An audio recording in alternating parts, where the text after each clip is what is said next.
A ver, ¿en qué consiste realmente el trabajo de un ser humano? Si pensamos más allá de la profesión o de las tareas del día a día, ¿cuál es ese oficio fundamental que de verdad nos define? Es la gran pregunta, ¿eh? Es que es la pregunta que sobrevuela todo el material que tenemos hoy. Es una colección fascinante de textos, de reflexiones. Hay notas de un entrenador, citas de filósofos, extractos de diarios, proverbios. Y todos de una forma u otra giran en torno a una idea central de Marco Aurelio. Justo. Una idea que, fíjate, aunque tenga casi 2000 milenios, parece que está escrita para los dilemas que tenemos hoy mismo. Es de una actualidad asombrosa. Totalmente. Y ese es el objetivo de nuestra conversación, ¿no? Usar esa idea, esa cita de Marco Aurelio como un mapa para explorar todo este material. Me gusta la idea del mapa. Queremos desgranar un poco lo que él llamaba el trabajo humano adecuado y ver cómo se aplica a todo, al liderazgo, a las relaciones, al control emocional y al final a construir una vida con sentido. Claro. La cita, para que la tengamos presente, dice algo así como: la alegría para los seres humanos reside en el trabajo humano adecuado, y el trabajo humano adecuado consiste en actos de bondad hacia otros seres humanos, desdén por las agitaciones de los sentidos, identificar impresiones fidedignas y contemplar el orden natural y todo lo que sucede de acuerdo con él. Y lo fascinante es que no es una filosofía abstracta para nada. Como dices, es un mapa. Cada punto, cada coordenada, encuentra un eco súper directo y muy práctico en las fuentes que tenemos, desde la charla de un entrenador en un vestuario hasta reflexiones sobre la guerra y la paz. Es un marco atemporal. Exacto, un marco para la arquitectura del carácter. Pues venga, empecemos por esa primera coordenada del mapa, los actos de bondad hacia otros seres humanos. A mí me viene a la cabeza de inmediato una frase del entrenador Ortiz, que es demoledora. La de... Asumo toda la responsabilidad.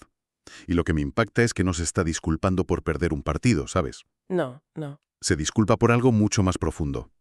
Por no haber enseñado a sus jugadores a hacer la roca. A ser buenas personas, buenos estudiantes y buenos compañeros. Y en ese orden, que es importante. Y justo en esa declaración se esconde una distinción que es fundamental y que él mismo hace más adelante. Él diferencia entre estar al mando y ser responsable de otros. A ver, Estar al mando es una posición, es un título en un organigrama, pero ser responsable de las personas a tu cargo, eso es una vocación, es un compromiso humano. ya. Y esa es la diferencia entre gestionar recursos y cultivar personas. Entiendo. Y supongo que el gran peligro es cuando alguien que simplemente ocupa una posición de mando, se engaña a sí mismo pensando que está cumpliendo con esa vocación, ¿no? Claro. Cuando confunde autoridad con liderazgo. Exactamente, ahí es donde se rompe todo. Porque el verdadero acto de bondad en el liderazgo no es ser simpático o evitar conflictos, es el trabajo diario de crear un entorno de seguridad psicológica. O sea, Es hacer mejores preguntas en lugar de dar todas las respuestas. Es escuchar de verdad, no solo esperar tu turno para hablar. Es construir un espacio donde la vulnerabilidad se vea como una fortaleza, donde alguien pueda levantar la mano y decir, oye, no lo sé, necesito ayuda, sin miedo a que le penalicen. ya. Eso es un acto de bondad estructural, no solo personal. Es un trabajo activo, constante. Y a veces, como se sugiere en otra de las notas, se manifiesta en gestos increíblemente pequeños. Pienso en la cita esta de Princess Jackson Smith sobre la cortesía. Sí, Nunca subestimes el poder de la simple cortesía. Puede que tu cortesía no sea correspondida o recordada, pero la descortesía sí lo será. Hay una asimetría muy potente en esa idea. es una simetría que a menudo olvidamos, ¿verdad? Tendemos a pensar que ser amable es, bueno, lo normal, el estado neutro. Pero esa cita nos recuerda que es la falta de amabilidad, la descortesía, lo que de verdad se graba en la memoria del otro. Es una herida. Es una herida que perdura. Por eso, cada pequeña interacción es una oportunidad para hacer este trabajo adecuado. La cortesía no es solo una norma social, es una inversión. Es el interés compuesto de las relaciones humanas, pequeños depósitos de respeto y amabilidad que con el tiempo construyen una confianza inmensa. Vale, esa idea de la responsabilidad por los demás es potentísima. Pero me pregunto cuánto de eso depende en realidad de tener tu propia casa en orden. Es difícil construir un entorno seguro para otros si por dentro eres un caos, ¿no? Supongo que de ahí viene el segundo punto de Aurelio, ese desdén por las agitaciones de los sentidos. Sin duda. Y de nuevo, el entrenador Ortiz lo aterriza de una forma muy directa. Lo traduce del lenguaje filosófico al lenguaje del vestuario. Claro. Dice, cuando las cosas van mal, no escupas energía negativa. Ni sarcasmo, ni quejas, ni culpas. Se trata de desarrollar ese autocontrol para poder ser la roca para los demás. Y la frase que lo resume todo para mí es su consejo. Sé curioso en vez de furioso. Suena genial en la teoría. De hecho, me encanta la frase. Pero, seamos honestos, ¿es realista? ¿Te refieres a si... A ver, no hay situaciones de injusticia flagrante, de abuso, donde la furia es la única respuesta lógica, incluso necesaria? Ser curioso, en esos momentos no corre el riesgo de convertirse en una forma de pasividad o de autoengaño? Es una pregunta excelente, porque ahí es donde la filosofía choca con la realidad del día a día. Y creo que la clave no está en suprimir la emoción, sino en cómo la canalizas. ¿Ah? La furia, como impulso inicial, te da energía, te señala que algo está mal.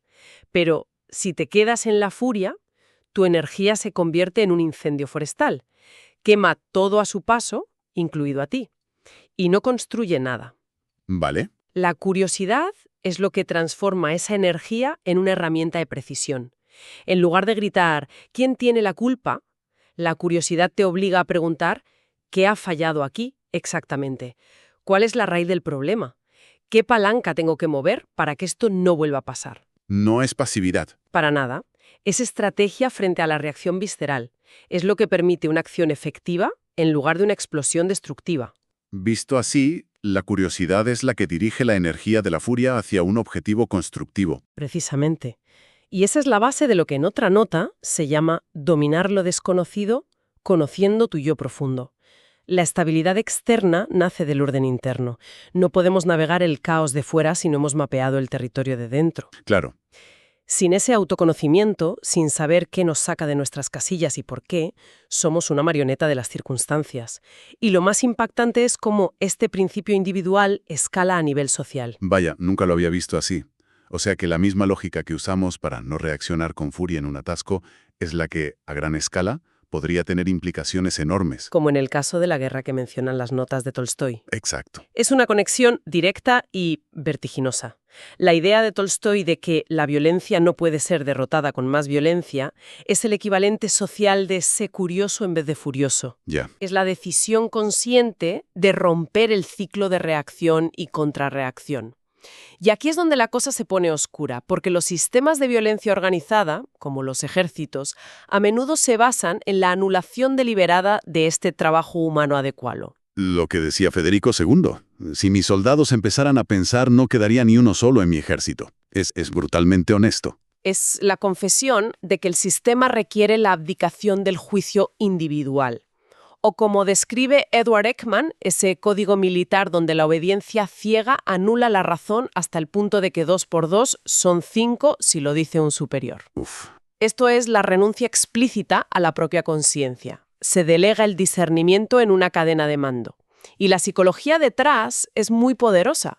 La difusión de la responsabilidad, yo solo seguía órdenes, la presión del grupo, el miedo. Está todo diseñado para que sea más fácil obedecer que pensar. Justo.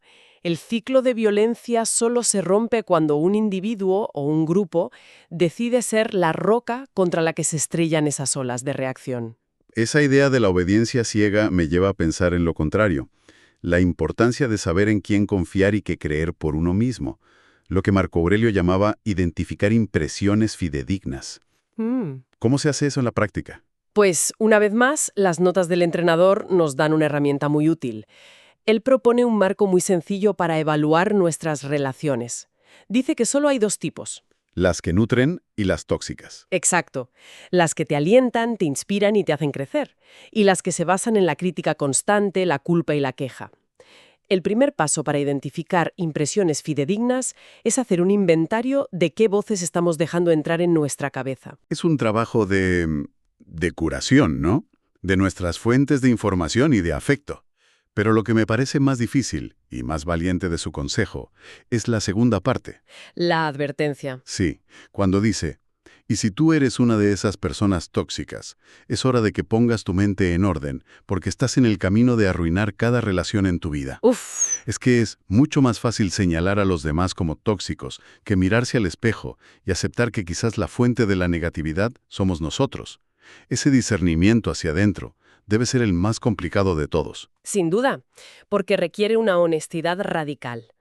Y es el paso premio indispensable. Si nuestro propio juicio está nublado por la negatividad, el resentimiento o la envidia, ¿cómo vamos a poder juzgar correctamente el mundo exterior o las intenciones de los demás? Imposible. La autoevaluación es el filtro que calibra nuestra percepción de la realidad. Sin ese filtro, todas nuestras impresiones eran poco fidedignas. Hay un proverbio africano en las notas que creo que ilustra esta elección a la perfección. En un momento de crisis, los sabios construyen puentes y los necios construyen presas. La imagen es potentísima. Es muy visual, sí. Las presas bloquean el flujo, aíslan, acumulan presión y al final corren el riesgo de reventar causando una catástrofe. Son una reacción basada en el miedo. El necio construye un muro. Exacto. El puente, en cambio, conecta, salva distancias y permite el paso en ambas direcciones. Se basa en la confianza y el discernimiento.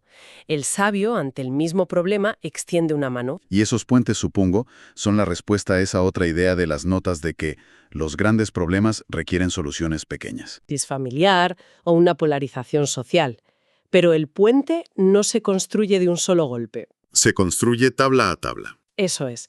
Y cada tabla puede ser una conversación honesta, un acto de cortesía, como el que decíamos antes, la elección consciente de nutrir en lugar de envenenar una interacción. Ya. Y la impresión fidedigna definitiva, la que de verdad importa al final, la encontramos en esa conmovedera historia del poeta William Stafford. La que cuenta en su diario, ¿sí? Cuando escucha a sus hijos a escondidas. Esa misma. Oye a sus hijos hablar de él con cariño desde la otra habitación, y en ese momento piensa: este puede ser el único y probablemente el mejor servicio conmemorativo que jamás recibiré. Es increíble. Ese es el puente. El amor y el respeto que cultivamos en vida, interacción a interacción. Esa es la impresión más fidedigna de todas. No el éxito profesional, no el reconocimiento público, sino la calidez que generamos en nuestro círculo más cercano. Ese es el legado real. Y construir ese puente como el que construyó Stafford con sus hijos no es cosa de un día. Requiere una constancia, una dedicación diaria, que me parece que encaja perfectamente con el último punto del mapa de Aurelio. Contemplar el orden natural, que a primera vista puede sonar un poco abstracto, ¿no? Puede sonar místico, sí, pero en el contexto de estas fuentes se vuelve increíblemente tangible y práctico. No se trata de sentarse a meditar mirando un árbol, aunque eso pueda ayudar. Se trata de entender y alinearse con los principios fundamentales de cómo funciona el mundo. Y para eso, las 8 leyes del aprendizaje del entrenador John Wooden son una guía perfecta. Explicación, demostración, imitación. Y luego repetición, repetición, repetición, repetición y repetición. Exacto. Es que esa repetición puede ser increíblemente frustrante. Cuando empiezas algo nuevo, sea un instrumento musical o un hábito, los primeros 100 intentos suelen ser un desastre. ¿Cómo se alinea esa frustración con nuestra naturaleza que, a menudo, busca la gratificación instantánea? Es que ahí está la clave de contemplar el orden natural. La naturaleza no da saltos. El crecimiento es gradual, es acumulativo, es lento. Claro. El roble no se convierte en un gigante de la noche a la mañana. La consistencia genera resultados. La gravedad funciona siempre, no se toma días libres. No puedes ignorar una planta durante un mes y luego regarla 30 veces en un día para compensar. No funciona así. Simplemente no funciona así. Y el desarrollo del carácter tampoco. Es lo que dice Ortiz: mejor estar preparado y no tener una oportunidad que tener una oportunidad y no estar preparado. La preparación es ese riego constante, esa repetición deliberada. ¿Y la regla de no hay repeticiones perezosas? Fundamental, porque la práctica por sí sola no lleva a la perfección, que además es un ideal inalcanzable. Pero la práctica deliberada y consciente sí lleva a la mejora. Y aquí es donde la sabiduría de Naval Ravikant le da un giro muy práctico a esta idea. ¿Qué dice? Él dice: al crear hábitos, elige la consistencia sobre el contenido. El mejor libro no es el clásico que acumula polvo en la estantería, sino el que no puedes soltar. El mejor ejercicio no es el más eficaz según un estudio, sino el que disfrutas y por tanto repites. Se trata de trabajar con nuestra naturaleza, no en una batalla constante contra ella. Justo. Encontrar un ritmo que podamos sostener en el tiempo. Y esa es la síntesis final. Totalmente. Contemplar el orden natural es aceptar que nos convertimos en aquello que hacemos repetidamente. La vida responde a nuestras acciones consistentes, no a nuestras intenciones esporádicas. Y esto nos lleva a la elección fundamental que se menciona en las notas entre tiempo vivo o tiempo muerto. Ah, sí. Cada momento, con cada repetición, o estamos creciendo o nos estamos estancando. O estamos invirtiendo en nuestro carácter o estamos dejando que se oxide. El orden natural es paciente, pero inflexible en ese sentido. Bien, pues hemos recorrido el mapa completo de Marco Aurelio. Si intentamos resumir la conversación, hemos visto que este trabajo humano adecuado se apoya en 4 pilares. El primero sería Asumir la responsabilidad por el bienestar de los demás. los verdaderos actos de bondad. Sí. El segundo, dominar nuestras reacciones emocionales, eligiendo la curiosidad estratégica sobre la furia ciega, que es ese desdén por las agitaciones.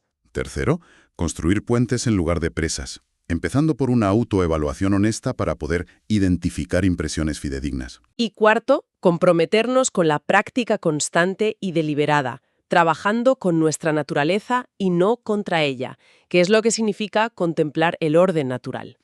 Hay una cita final en las fuentes que me parece un buen cierre. Los guerreros se enfrentan al mal que la mayoría de la gente se niega a reconocer. Y quizás, después de esta conversación, podamos proponer que el mal más importante al que hay que enfrentarse no siempre es un enemigo externo. A menudo es interno. Como la pereza. Nuestra propia pereza, nuestra negatividad, nuestra tendencia a culpar a otros, nuestra inconsistencia. Esos son los verdaderos adversarios en nuestro trabajo adecuado. La última frase de las notas lo deja muy claro. En la vida solo hay 3 opciones: rendirse, ceder o darlo todo.